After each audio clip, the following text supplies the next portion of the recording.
రత్నకుమార్ స్వేచ్ఛ కో యాంకర్స్ గానీ సహోద్యోగులు గానీ ఏం చెప్తున్నారు అంటే స్వేచ్ఛ ఆత్మహత్య చేసుకునే అంత పిరికిదా? మనం ఇంటి దగ్గర పరిస్థితి చూడొచ్చు. అసలు ఆమె ఎటువంటి జీవనాన్ని సాగిస్తుంది అనేది పూర్తిగా ఈ శీలం రెసిడెన్సీలోని టెర్రస్లోనే గత 4 ఏళ్ల నుంచి ఆమె నివాసం ఉంటుంది. సో ఇక్కడ ఆమె నివసిస్తున్నటువంటి నివాసం దగ్గర కొంత పూర్తిగా తనకు అనుకూలమైనటువంటి ఏర్పాట్లు చేసుకుంది. పైన టెర్రస్ మొత్తం కూడా ఒక గార్డెన్ లాంటి అట్మాస్ఫియర్ ను కలిగి ఉండి పూర్తిగా అంటే ఎప్పుడా ఎటువంటి డిస్టర్బెన్స్ అనేది లేకుండా చాలా ఏకాంతంగాను కుమార్తెతో కలిసి ఇక్కడ నివాసం ఉంటుంది. ప్రశాంతమైనటువంటి జీవితాన్ని గడుపుతున్నట్లుగానే మనకి ఇక్కడ ఉన్నటువంటి పరిసరాల ప్రాంతాలన్నింటి కూడా చూసినప్పుడు అర్థం అవుతుంది.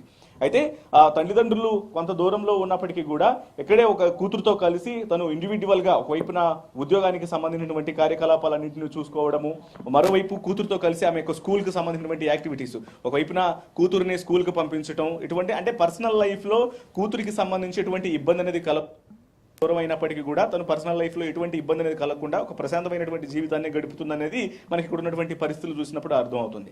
అయితే ఇక ఎప్పుడైతే ఆ పూర్ణచంద్ర వ్యక్తి తన లైఫ్ లోకి ఎదురై వచ్చిన తర్వాత తన జీవితం బాగుంటుందని చెప్పని అనుకుంది. కానీ ఆ తర్వాత ఇద్దరి మధ్య గొడవలు రావడం, పెళ్లి అనేది జరగకపోవడం, ఆల్రెడీ అతనికి పెళ్లి ఉండటం, సో అతన్ని మరింతగా ముందుకు నిలదీసి ఆమె ఆ పెళ్లి చేసుకోవాలని ఒత్తిడి చేయలేకపోవడం, అతన్ని విడిచి ఉండలేకపోవడం, రకరకాల కారణాలు అనేవి ఆమె ఆత్మహత్యకు ప్రేరేపించి ఉండొచ్చు అనేటువంటి విషయమే ప్రాథమికంగా భావించాల్సినటువంటి పరిస్థితి ఏర్పడింది ఆమె ఆత్మహత్య.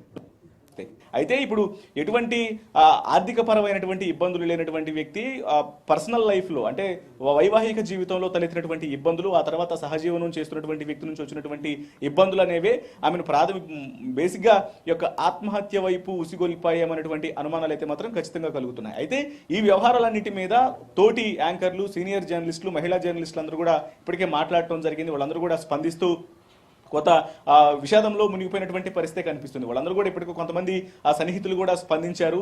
రీసెంట్ గానే అనేక విషయాల మీద తాము డిస్కస్ చేసుకున్నాము, మంచిగా మాట్లాడుతుంది, మహిళలకు సంబంధించినటువంటి విషయాలలో ముఖ్యంగా మీడియా రంగంలో పనిచేసేటువంటి మహిళల అభ్యున్నతికి కృషి చేసే విధంగా మనం ముందుకు పోవాలనేటువంటి ఎన్నో కార్యక్రమాల్లో ఆమె పార్టిసిపేట్ చేసింది. ఒక మంచి న్యూస్ ప్రెజెంటర్ గా పేరు తెచ్చుకున్నటువంటి వ్యక్తి. నిన్న కూడా కొంతమంది యాంకర్లతో మాట్లాడింది. ఆ తర్వాత కొద్ది క్షణాలు సూసైడ్ చేసుకోబోతున్నటువంటి అంటే కొన్ని క్షణాల ముందు వరకు కూడా చాలా ప్రశాంతంగా అందరితో మాట్లాడినటువంటి వ్యక్తి. ఇంత అంటే అకస్మాత్తుగా ఇటువంటి నిర్ణయం తీసుకుంటుంది. స్వేచ్ఛగా ఉన్నటువంటి స్వేచ్ఛ ఇంత అంటే ఒక ఇట్లాంటి ఆత్మహత్య ప్రయోగం చేసింది.